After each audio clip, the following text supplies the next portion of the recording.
এই দুনিয়ায় মানুষ সামান্য সময়ের জন্য শান্তি চায়। কি চায় বলেন? শান্তি চায়, শান্তিতে বাঁচতে চায়। শান্তি চায় না কে? এমন লোক কি আছে নাকি? সবাই তো শান্তি চায়। একটু শান্তির জন্য কত কিছু করি, কিন্তু আপনি বলেন এই দুনিয়ার টাকা পয়সা, অর্থ সম্পদ, বাড়ি গাড়ি, জমি জায়গা, জমি জায়গা, এগুলি কি মানুষকে শান্তি দিতে পারে নাকি? এগুলি শান্তি দিতে পারে না।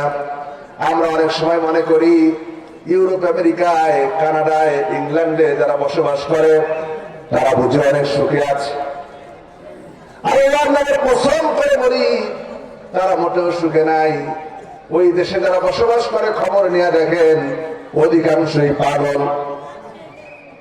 আল্লাহ রাব্বুল আলামিন এই দুনিয়ার মানুষের জন্য শান্তির সবচাইতে সুন্দর সময় হচ্ছে মানুষ যখন ঘুমায়। এটা হলো সবচাইতে শান্তির সময়। কিসের সময়? ঘুমের সময় হচ্ছে দুনিয়ার ভিতরে সবচাইতে শান্তির সময়। এর চাইতে শান্তির সময় পৃথিবীতে আর আছে? নাই। বক্তব্য আল্লাহ পাক দিচ্ছেন, ওয়াজআলনা নাওমাকুম সুবাতা, আমি আল্লাহ পাক ঘুমকে করেছি শান্তির বাহক। জোরে বল আল্লাহু আকবার। কে করেছেন? ঘুম দেওয়ার মালিক কে? আল্লাহ। তিনি যদি কারো ঘুম কেড়ে নেন তাহলে দুনিয়ার কোন ঔষধ দিয়ে তারা ঘুম পাড়ানো যাবে? যাবে। আচ্ছা বলেন তো, এখানে যারা বসে আছেন যদি আজ থেকে এই মুহূর্ত থেকে নিয়ে 7 দিন যদি না ঘুমান, ওই লোকটা সুস্থ থাকবে? ভালো থাকবে? থাকবে। তার মানে দুনিয়ার ভিতরে ঘুমের চাইতে মানুষ সুস্থ থাকার জন্য দৈনিক অন্তত পক্ষে যে ব্যক্তি 6 ঘন্টা থেকে 8 ঘন্টা ঘুমাতে পারে ওই লোকটা অন্যদের চাইতে সুস্থ কিনা? সুস্থ না?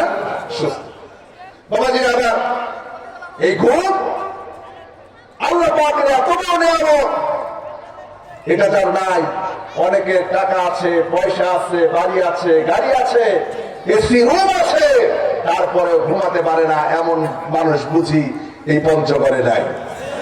আছে না? আমি রাজশাহীতে থাকি, আমার বাসার পাশে না, মানে রাজশাহীর মধ্যে আর কি এলাকায় এক জায়গায় এক মুরব্বী আছেন, বিল্ডিং এর মালিক, 7 তলা বিল্ডিং এর মালিক। কয়তলা? 7 তলা বিল্ডিং এর মালিক। একদিন গল্পে বলছে, হুজুর প্রায় 3 বছর হলো রাতের বেলা ঘুমাতে পারি। কয় বছর? 3 বছর রাতের বেলা তিনি ঘুমাতে পারেন।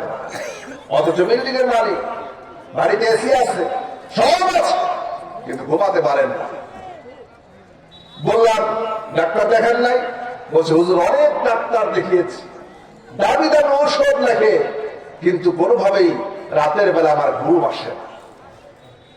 এরপরে বললাম আরেকদিন দেখা হলো, কি অবস্থা চাচা? বলছে বাবা একই অবস্থা। দিনের বেলা ঘুমানো ছেড়ে দেন। দিনের বেলা বলছে দিনের বেলা ঘুমাই, সর্বোচ্চ 1-2 ঘন্টা ঘুমাইতে পারি, রাতে ঘুম হয় না। বললাম দিনের ঘুম ছেড়ে দেন। বলছে দিনের ঘুম কয়েকদিনের জন্য ছেড়ে দিয়েছিলাম, তাতে আমি আরো বেশি অসুস্থ হয়ে গিয়েছি, তবু রাতের বেলা ঘুম আসে না। এরপরে প্রায় 6 মাস পরে আমার সঙ্গে কথা হওয়ার 6 মাস পরে একদিন আবার জিজ্ঞেস করলাম যে চাচা কি অবস্থা? সেটা ছিল রমজান মাস। রমজান মাসে জিজ্ঞেস করলাম কি অবস্থা? বলছে বাবা একই অবস্থা, কোনোভাবেই তো ঘুমাইতে পারি না। আমি বললাম যে চাচা আপনাকে আমি ছোট্ট একটা পরামর্শ দিব, সন্তান হিসেবে একটু আনার চেষ্টা করবে। বলছে বাবা কত কিছুই তো করলাম, কাজ তো হইল না। আমি বললাম আমি যা বলবো এটা মনে হয় কেউ বলেও নাই। আমি বললাম চাচা প্রত্যেকদিন আল্লাহ নবীজির সুন্নাত হচ্ছে সন্ধ্যার পরপরই রাতের খাবার খেয়ে নেওয়া। কোন সময় বলেন? খাবার, রাতের খাবার কোন সময় খাওয়া সুন্নাত? সন্ধ্যার পরপরই। আর আমরা খাই কখন? রাত 10টায়। ঠিক কিনা বলেন? আমরা এশার পরে খাই। আল্লাহ নবী মুহাম্মদ রাসূলুল্লাহ সাল্লাল্লাহু আলাইহি ওয়াসাল্লাম ইশার নামাজের আগেই রাতের খাবার খেয়ে নিতেন। এরপরে নবীজি ইশার নামাজ পড়তেন, নামাজ পড়ে সেই ঘুমায় যেতেন, আবার শেষ রাত্রিতে উঠতেন, আল্লাহর হাবিব দ্রুত ঘুমায় যেতেন, আবার দ্রুত উঠতেন। আর আমাদের অবস্থা হলো আমরা ঘুমাই দেরিতে, উঠি ফজরের পরে। ঠিক কিনা বলেন বাবাজিরা আমার?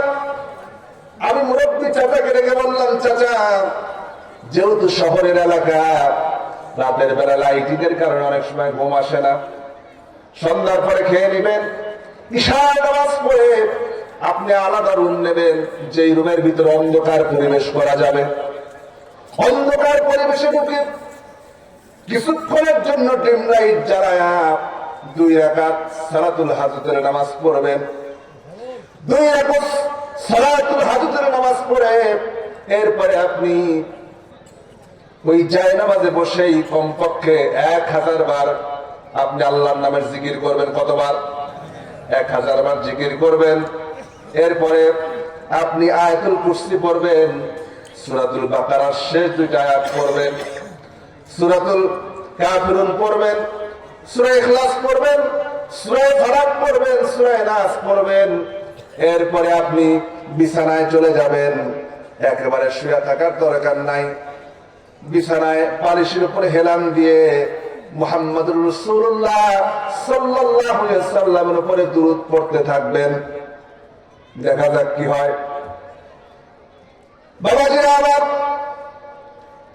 এই কথা যেদিন তাকে বললাম, শিখাই দিলাম, তার 2 দিন পরে আমার সঙ্গে আবার দেখা হলো। আমাকে বলছে, প্রথম তিনি যখন আমল করে ঘরটা টিম লাইট অফ করে বিছানার উপরে শুয়ে হেলান দিয়ে যখন আল্লাহর হাবিবের উপরে দুরূদ পড়তেছি, দুরূদ পড়তে পড়তে কখন জানি ঘুমায় গিয়েছি, টের পাই নাই। 3 বছর ঘুমাতে পারো না। 3 বছর পরে প্রথম রাতের বেলা ঘুমিয়েছে।